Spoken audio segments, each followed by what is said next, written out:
پھر کپتان نے عمران کو اپنے قریب آنے کو کہا۔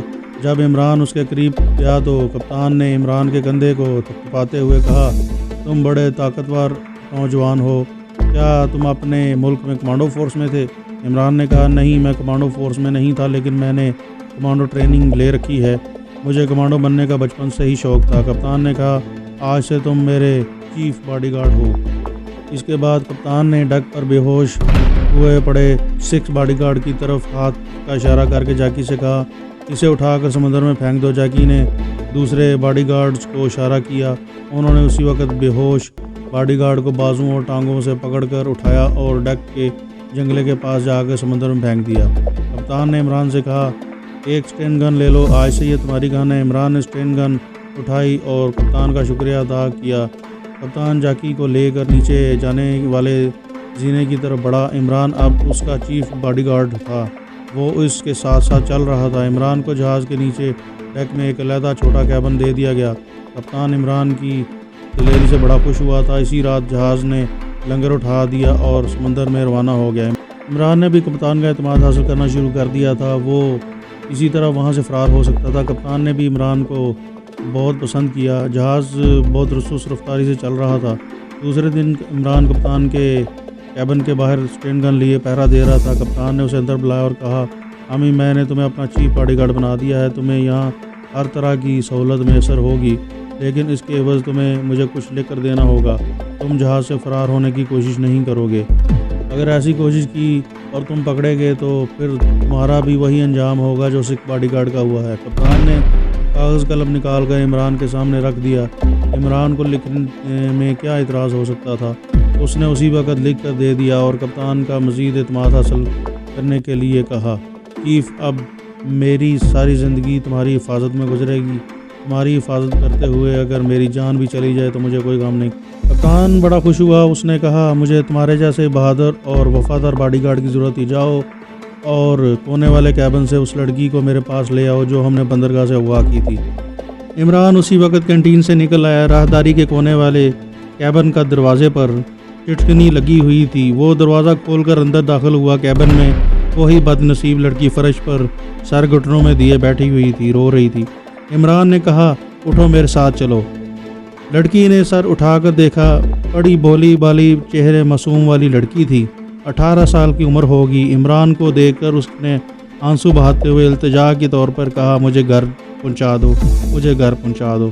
عمران نے کہا، تمہارا گھر کہاں ہے؟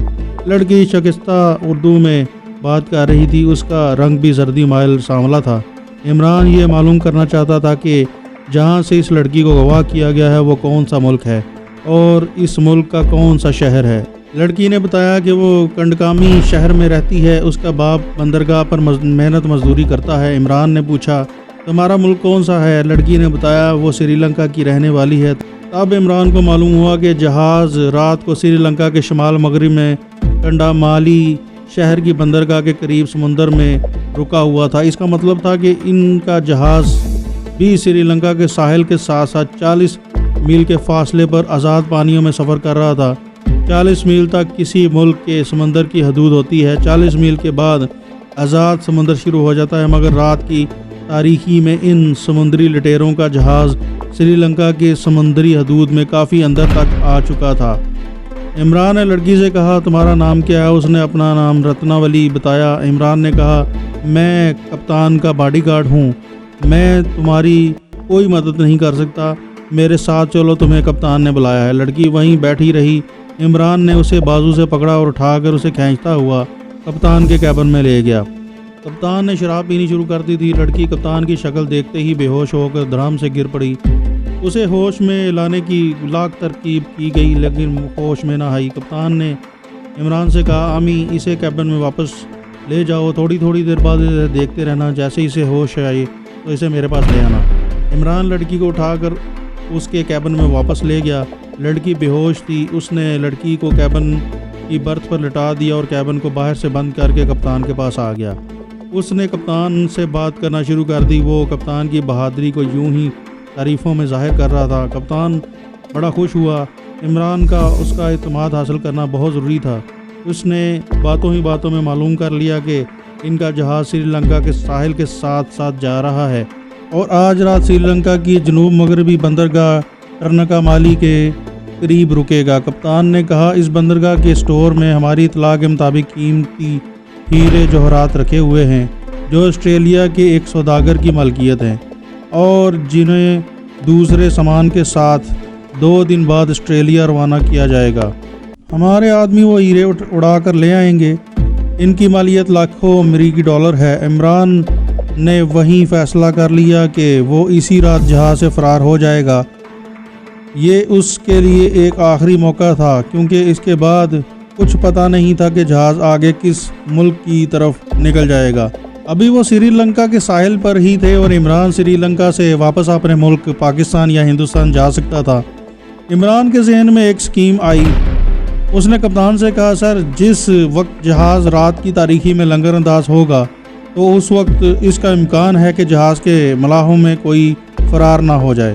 وہ فرار ہو کر پولیس یا فوج کو ہمارے جہاز کے بارے میں پوری رپورٹ دے سکتے ہیں کہ جہاز اس وقت سمندر میں اتنی دور کہاں کھڑا ہے۔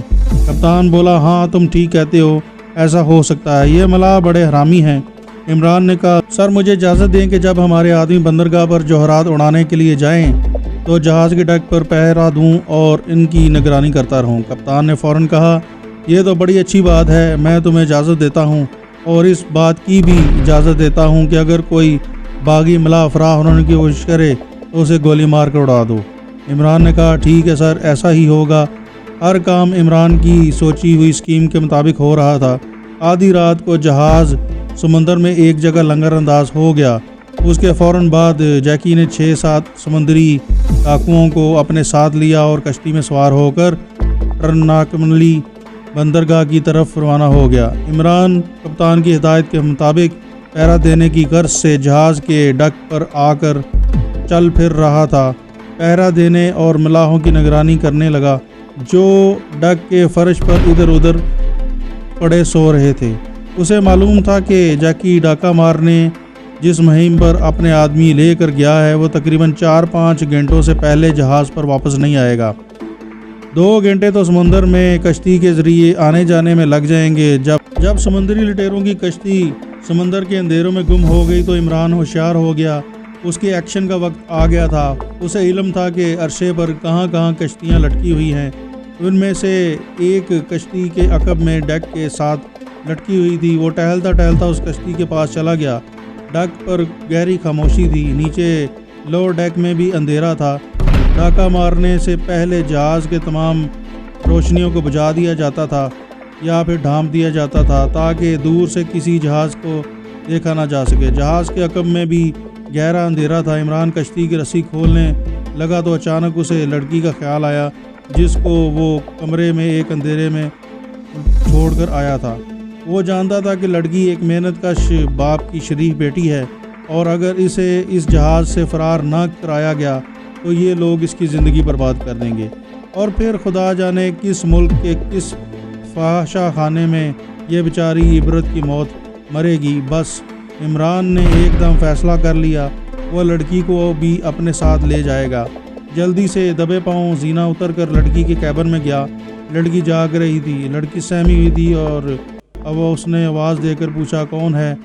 مجھے کچھ نہ کہنا، بھگوان کے لیے مجھے کچھ نہ کہنا۔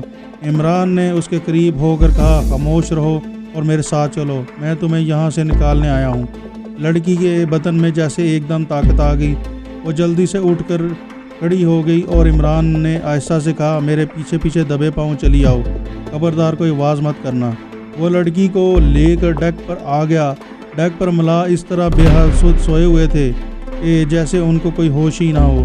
عمران نے کشتی کے پاس جا کر لڑکی سے کہا اس میں بیٹھ جاؤ۔ لڑکی کشتی میں بیٹھ گئی۔ عمران کشتی کی رسی کو کھول کر آہستہ آہستہ چھوڑنے لگا۔ کشتی لڑکی کو ساتھ لے کر تھوڑی تھوڑی دیر بعد سمندر کی تہہ کی طرف جا رہی تھی۔ اس کے بعد عمران نے رسی کو اوپر اچھی طرح سے باندھ دیا اور خود اس کی مدد سے نیچے کشتی کو اتارتے ہوئے نیچے چلا گیا۔ کشتی میں اترتے ہی اس نے رسی کی ہکوں کو نکال دیا اور علیحدہ سے چھوڑ دیا۔ کشتی سمندر کی لہروں میں ہچکولے کھانے لگی۔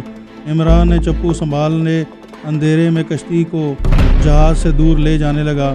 اس نے اپنی سٹرین گن کشتی میں رکھ لی تھی وہ اس طرح سے چپو چلا رہا تھا کہ ان کی آواز نہ آئے۔ تھوڑی دیر بعد کشتی جہاز سے کافی دور ہو گئی۔ اب اس نے کشتی کا رخ ساحل کی طرف کر دیا اور پوری طاقت سے چپو چلانے لگا۔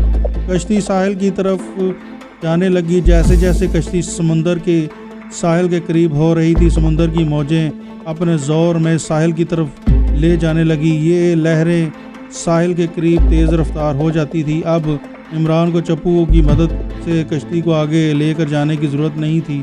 وہ اس کے کنٹرول کو صرف سنبھال رہا تھا اور کہیں وہ لہروں کی لپیٹ میں آ کر نہ جانے کہیں اور نہ نکل جائے، لیکن خدا نے انہیں بچا لیا اور تیز رفتار موج کشتی کو ساحل کی جانب تیزی سے لے آئی۔ عمران کو یقین نہیں آ رہا تھا کہ وہ قاتل اور خونی سمندری لٹیروں کے جہاز سے فرار ہونے میں کامیاب ہو گیا ہے اور اپنے ساتھ ایک بے گناہ معصوم لڑکی کو بھی بچا کر لے آیا ہے۔ لڑکی ابھی تک ڈری ہوئی تھی۔ عمران اس وقت تک کشتی کو کنٹرول میں رکھنا چاہتا تھا جب تک وہ کسی ساحل کی ریت پر نہ چڑھ جائے۔ جیسے ہی کشتی رک گئی، عمران نے لڑکی سے کہا نیچے اتر آؤ۔ لڑکی کشتی سے فوراً باہر آ گئی۔ عمران نے پوچھا ہم سری لنکا کے ساحل پر ہیں، یہ تمہارا ملک ہے، کیا تمہیں کچھ اندازہ ہے ہم ملک کے کس حصے میں ہیں اور ہمیں یہاں سے کس طرف جانا چاہیے؟ لڑکی نے کہا یہاں اندھیرا ہی اندھیرا ہے، مجھے کوئی اندازہ نہیں ہے۔ اتنا کہہ سکتی ہوں کہ جہاز کنڈمالی شہر کے قریب رکا ہے تو یہاں سے شمال کی جانب کولمبو کا شہر ہے مگر وہ تھوڑا سا دور ہے۔ عمران نے لڑکی سے کہا ہم اندازے سے شمال کی طرف چلیں گے، شاید کسی جگہ کوئی روشنیاں نظر آئیں اور ہمیں مدد مل جائے۔ عمران لڑکی کو لے کر ساحل کے ساتھ ساتھ شمال کی جانب چلنے لگا۔ اسے اطمینان تھا کہ اس کے پاس ٹرین گن اور ایک میگزین بھی موجود ہے، اگر رات کی تاریکی میں کسی درندے وغیرہ نے حملہ کر دیا تو وہ اس کا مقابلہ کر سکے گا۔ کچھ دور چلنے کے بعد درختوں کے درمیان ایک پگڈنڈی کی لکیر سی رات کی تاریکی میں نظر آئی۔ لڑکی رتناولی نے کہا ہمیں اس طرف چلنا چاہیے، یہ پگڈنڈی کسی نہ کسی گاؤں میں پہنچا دے گی۔ وہ پگڈنڈی پر چلنے لگے۔ پگڈنڈی آگے جا کر ایک چھوٹی سی سڑک کے ساتھ جا ملی جہاں انہیں دور روشنی ٹمٹماتی دکھائی دی۔ لڑکی رتناولی نے کہا یہ کوئی گاؤں ہے۔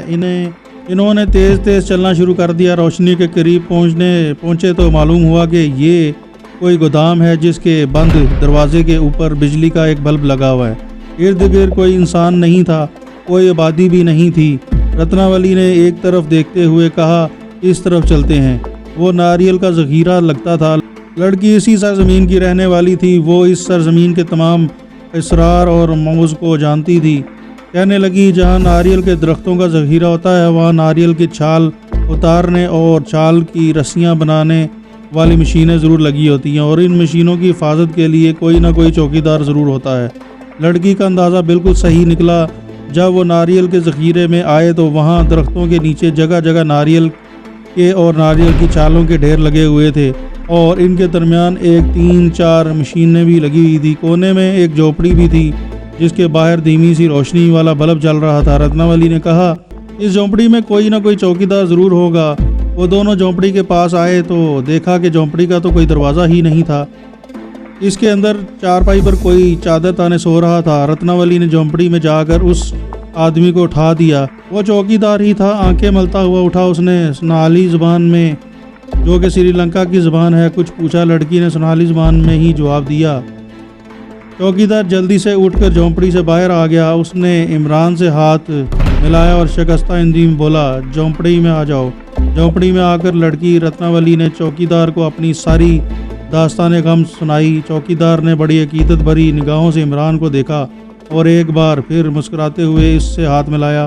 لڑکی نے چوکیدار سے اردو میں کہا تم اردو زبان میں ہی بات کرو تاکہ عامی کو بھی سمجھ آ جائے۔ چوکیدار کہنے لگا یہ گاؤں کولمبو سے 6 میل کے فاصلے پر جنوب میں ہے۔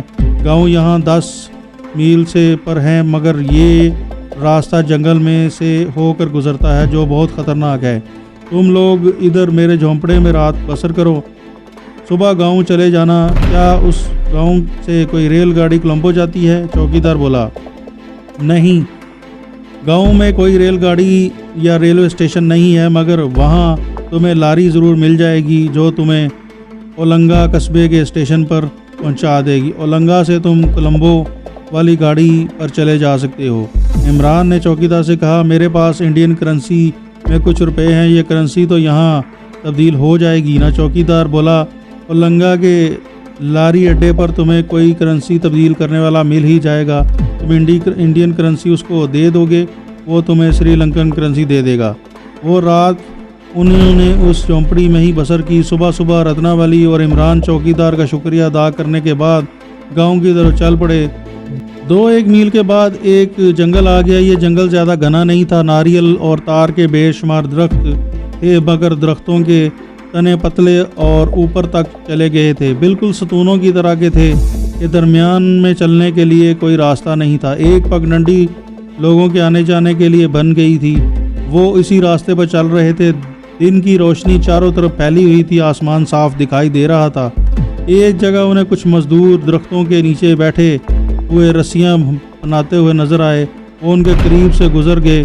آخر جنگل ختم ہو گیا، دھان کے کھیت شروع ہو گئے۔ کھیتوں کی دوسری جانب ایک چھوٹا سا گاؤں نظر آیا۔ اس گاؤں میں ایک جگہ لاری اڈا تھا، وہاں اس وقت تک کوئی لاری نظر نہیں آ رہی تھی۔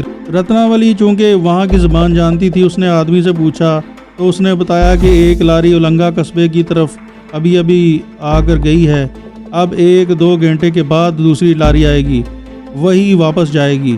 رتناولی اور عمران وہیں پر ایک طرف ہو کر بیٹھ کے، فضا میں گرمی اور ہبس تھی، کسی وقت ہوا کا جھونکا آتا تھا۔ عمران کو جو چیز پریشان کر رہی تھی وہ اس کی اسٹرین گن تھی۔ اس کے پاس لائسنس بھی نہیں تھا، چیکنگ ہونے پر وہ پکڑا جا سکتا تھا کیونکہ ایک تو وہ اس ملک کا نہیں تھا اور دوسرا اس کے پاس لائسنس بھی نہیں تھا، اور ویسے بھی اسٹرین گن رکھنا قانون کے خلاف ہے۔